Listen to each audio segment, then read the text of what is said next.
Hi comic book fans, and welcome to another suddenlycomics.com video. Today it's another in my series looking at Bronze Age horror, but we're taking a bit of a departure from my usual DC Bronze Age horror into Marvel. Around the start of the Bronze Age, 1969, 1970, Stan Lee decided he needed to launch a whole slew of horror titles. Now, one of the titles that which we're going to focus on today, that started right at the end of 1969, beginning of 1970, was largely a reprint title.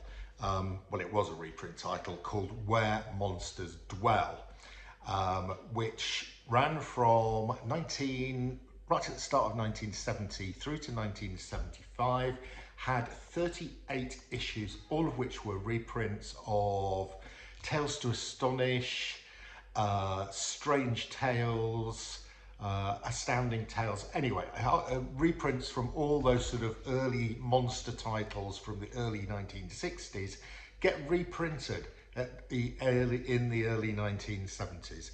So most of these are Jack Kirby covers, and they're just great reprints. Those early Tales to Astonish and Strange Tales and so on are tough to find in high grades. This is a nice little reprint series, 38 issues. Here we go. I've got quite a few of them.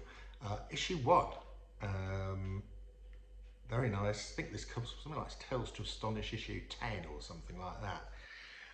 Really great cover. I love this one. This is issue 2. I created Spore. Alan Kloss uses this cover quite a few times as well. Number 3, the monster called Grotto.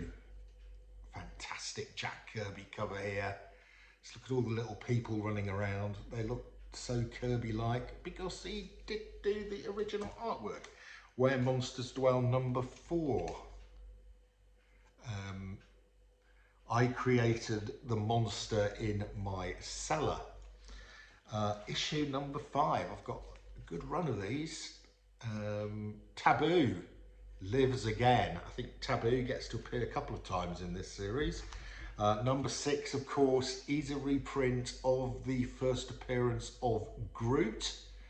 I am Groot, he says on here. It does say a few other things as well. His vocabulary seems to get less as time goes on. Number 8, I haven't got an issue 7, so that's the first one I've got missing. Number 8, I do have the 4 Armed Men. Number 9, The Curse of Bombu. Great stuff. Next up, Grotto. Yeah, Grotto. Brilliant. I've got Gap then, so then I've got issue 11, and then I haven't got 12, 13, 14, 15 and 16. That's my biggest gap in this run. I have to see what I can do about that at the next London Comic Mart, because these are the type of things I can pick up at the London Comic Mart. Where Monsters Dwell, number 17. These are all in really good grade. I have managed to pick a lot of these up in fantastic grade. Number 18, The Mask of Morgum.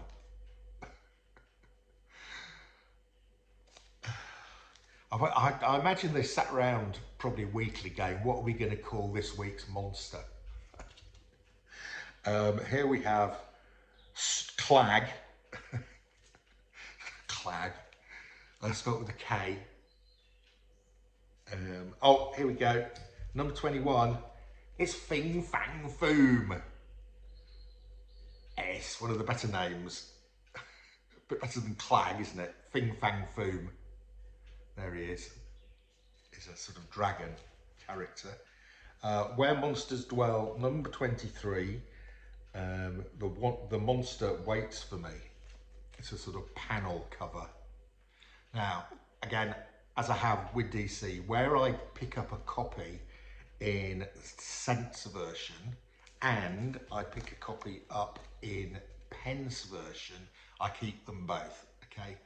So because they are slightly different, I do keep them both. I don't keep duplicates otherwise. unless there is something significantly different about the two copies.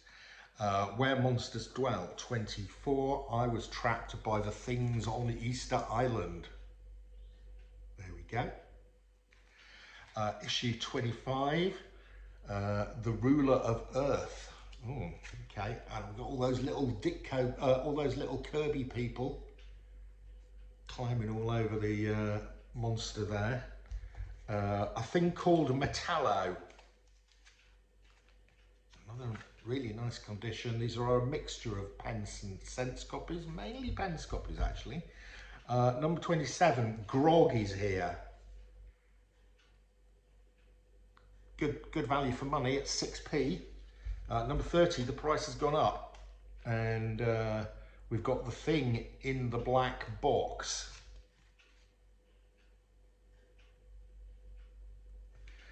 That is a pence copy, and here again we have a pence copy and a cents copy.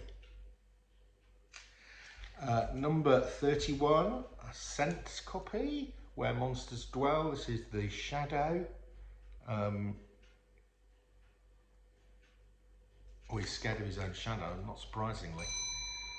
Number 32, and here we've got Frankenstein's monster making an appearance in number 32 of Where Monsters Dwell. Number 33, Trag. I wonder if he's related to Clag. The Man in the Beehive. This is a bit like the Man in the Anthill, isn't it? Sort of first appearance of Henry Pym, who becomes Ant-Man. Here we've got the Man in the Beehive. It's a bit derivative. Gorgola, number 35. And then the last one in the issue. So I do have the two bookends here. I do have issue 1 and I do have issue 38. Here we go. This is the last issue of Where Monsters Dwell. It's 25 center. Great. So there you go. A great little reprint title from Marvel Comics, reprinting sort of early Jack Kirby, well I say early, sort of 1960, 1961, 1960 through to about 1963, all reprinted at the early part of the 1970s, between 1969 and 1975. Hope you've enjoyed that quick run through of a great little Marvel series, Bronze Age horror, Where Monsters Dwell. That's your lot. See ya again soon.